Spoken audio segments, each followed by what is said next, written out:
kota Tasikmalaya. Antara Sukapura dan Tasikmalaya berbilang riwayat yang panjang. Dua nama yang berada di wilayah Priangan Timur, Jawa Barat ini silih berganti menjadi nama wilayah administratif. Riwayatnya bisa kita gali dari buku-buku sejarah. Di antaranya kita bisa membaca tulisan Sukapura, Tasikmalaya, karya Y.J. Marlina yang dimuat dalam buku sejarah kota-kota lama di Jawa Barat, 2000-91-110, dan sejarah kota Tasikmalaya, tahun 1820 sampai tahun 1942, 2010, karya Miftahul Falah. Dari kedua buku tersebut, nama pertama yang mula-mula mengemuka dalam sejarah adalah Sukapura. Pertama-tama nama ini merujuk kepada satu dari 3 kabupaten di Priangan yang diresmikan oleh Sultan Agung dari Mataram pada 9 Muharram tahun Alif yang bertepatan dengan tanggal 20 April tahun 1641. Dua kabupaten lainnya adalah Kabupaten Parakan Muncang dan Bandung. Peresmian tersebut merupakan balas jasa Sultan Agung kepada umbul-umbul di Priangan Timur yang membantu menumpas pemberontakan di Pati Ukur kepada Mataram.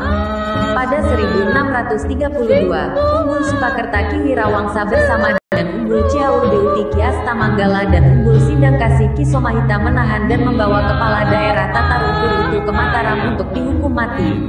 Sebagai imbalannya, dalam piagam bertanggal 9 Muharram itu Sultan Agung mengangkat Ki Wirawangsa sebagai Bupati Sukapura bergelar Tumenggung Wiradadaha, Ki Astamanggala menjadi Bupati Bandung bergelar Tumenggung Wira Angun-Angun, dan Ki Somahita sebagai Bupati Parakan Muncang bergelar Tumenggung Tanubaya.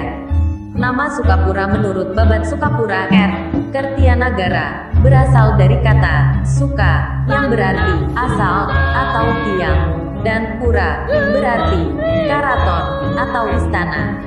Dengan demikian, Sukapura bisa mengandung arti jejerna karaton atau asal mula istana, karena di tempat itulah Kabupaten Sukapura berdiri. Meskipun nama Sukapura bisa juga sebenarnya diambil dari nama desa yang menjadi bawahan distrik Sukaraja, karena kemudian terbukti Ki Wirawangsa memindahkan ibu kota kabupaten dari Dayeu Tengah ke Lewiloa, yang termasuk desa Sukapura Onde distrik Sukaraja.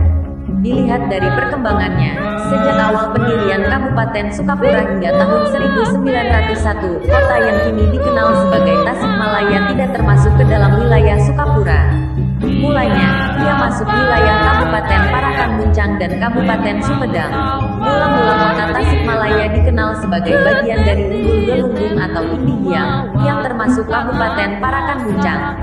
Kemudian sejak 1820 muncul nama distrik Tasikmalaya OP Cicariang, Tasikmalaya atau Cicariang, dan inilah kali pertama nama Tasikmalaya mengemuka dalam sejarah sebagai nama sebuah wilayah. Pada 1839, distrik Tasikmalaya OP Cicariang diringkas menjadi distrik Tasikmalaya dan pada 1901 distrik tersebut dimasukkan sebagai bagian dari wilayah Kabupaten Sukapura.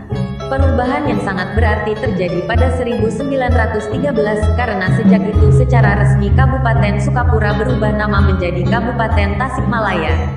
Perubahan ini mengikuti nama ibu kota kabupaten sesuai dengan kebijakan kolonial Hindia Belanda. Dari sisi toponiminya, nama Tasikmalaya menimbulkan berbagai penafsiran. Dalam kedua buku di atas misalnya, ada dua pendapat yang menyatakan asal-usul nama Tasikmalaya. Pertama, nama itu terbentuk dari kata tasik dan laya. Tasik berarti kesik atau pasir dan laya berarti nalaya atau menghampar. Jadi, Tasikmalaya diartikan sebagai kesik nalaya atau pasir yang menghampar akibat letusan Gunung Galunggung pada 8 dan tanggal 12 Oktober tahun 1822. Kedua, nama itu terbentuk dari kata tasik dan malaya. Tasik berarti telaga, danau atau air yang menggenang dan Malaya berarti jajaran gunung-gunung. Dengan demikian, Tasikmalaya dapat diartikan sebagai jajaran gunung-gunung yang berjejer dalam jumlah yang banyak, seperti yang terekam dalam ungkapan jajaran gunung-gunung Telobanalir Cai Laut yang berkembang di masyarakat Tasikmalaya. Pendapat kedua ini pun dihubungkan dengan letusan Galunggung 8 dan tanggal 12 Oktober tahun 1822. Bedanya, tafsiran kedua menyertakan fenomena terbentuknya sekitar 3.648 bukit kecil, hillocks, yang dikenal sebagai 10.000 bukit di sekitar Tasikmalaya akibat letusan tersebut. Namun, bila merujuk kepada penamaan wilayah sebagaimana yang dapat dibaca dari buku Miftahul Falah, kedua pendapat tersebut tertolak, karena nama Tasikmalaya sebagai nama daerah sudah digunakan sejak tahun 1820, 2 tahun sebelum terjadinya letusan Galunggung pada 8 dan tanggal 12 Oktober tahun 1822. Penafsiran lainnya mengenai toponimi Tasikmalaya disampaikan geologiawan senior MM. Purbo Hadiwijoyo pada Muhibah Kebunian 23–26 Januari tahun 2013 dari Tasikmalaya hingga Banjarnegara. Di sela-sela perjalanan, antara lain di Jembatan Cirahong dan Hotel Emilia Guest House Purwokerto, Purbo menerangkan bahwa kata Tasikmalaya berasal dari kata Tasik, yang berarti danau, awalan kata kerja, ma, dan laya, yang berarti mati. Sehingga pengertian Tasikmalaya menurut Purbo adalah danau yang di dalamnya banyak mayat terapung-apung. Memang, penafsiran tersebut ia kaitkan dengan kegiatan Gunung Galunggung. Namun, kegiatannya bukan yang terjadi pada 1822, melainkan jauh sebelum itu, bahkan ribuan tahun sebelum itu. Kala itu Gunung Galunggung meletus sangat dahsyat. Ledakannya menghancurkan dinding timur Galunggung. Lontarannya sampai ke Manonjaya dan menutup alur sungai Citandui Purba. Karena tertutup, maka jadi danau. Air danaunya mula-mula mengalir ke selatan jadi Sungai Cibulan.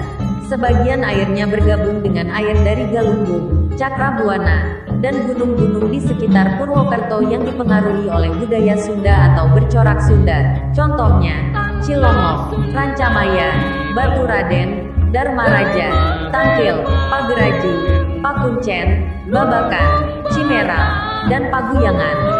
Hal ini mungkin karena dulu di Purwokerto pernah berdiri Kerajaan Pasir Luhur bagian dari Kerajaan Sunda Galuh. Kali Serayu dan bendung hidraulik pertama di Gambarsari hari kedua. Mula-mula kami menepi di tepi jalan yang berbatasan dengan Kali Serayu arah dari Purwokerto, setelah melewati 2 bukit tempat terowongan kereta api. Dari tempat itu ke arah hulu tampak jembatan kereta api melintasi Kali Serayu, sedangkan ke arah hilir terlihat bendung Gambarsari. Kami pun menyambangi tempat poros bendung itu. Sungai Serayu atau Kali Serayu, dulu dalam naskah Pujangga Manik disebut juga Cisarayu, benar-benar merupakan sungai besar. Salah satu mata airnya, bernama Tuk di Malukan, berada di dataran tinggi Dieng. Dari hulunya di daerah Dieng hingga ke muaranya di dekat pantai Cilacap, sekitarnya, sehingga membentuk Sungai Citandui Baru yang alirannya memutar dan menembus ke Cirahong. Saat letusan Galunggung itu, sudah ada manusia, sehingga setelah pembendungan Citandui Purba oleh lahar Galunggung dan pembentukan tasik atau danau, banyak penduduk di sekitarnya menjadi korban dan memenuhi danau itu, sehingga daerah tersebut dinamakan Tasikmalaya. Untuk memperkuat pendapatnya, Purbo mengetengahkan Kampung Naga di Salawu sebagai daerah yang selamat dari letusan besar Galunggung itu dan kemudian terisolir dari penduduk lainnya, sehingga tata budaya mereka cenderung berbeda dengan penduduk lainnya. Bagaimanapun, menafsir Tasikmalaya adalah upaya terbatas. Tafsiran-tafsiran di atas adalah cara untuk mendekati kebenaran melalui bahasa yang secara turun-temurun digunakan untuk merekam kejadian alam. Penanda, Tasik, yang disangkutkan dengan pasir maupun danau dan laya, yang disangkutkan dengan hamparan, jajaran gunung-gunung, atau kematian, semuanya hendak membongkar petanda di balik kata Tasikmalaya yang bertaut dengan peristiwa alam. Maka, siapa yang benar dan yang salah dalam menafsir Tasikmalaya tidak relevan lagi. Siapapun boleh menafsirkan lagi Tasikmalaya berdasarkan bukti-bukti yang dimilikinya.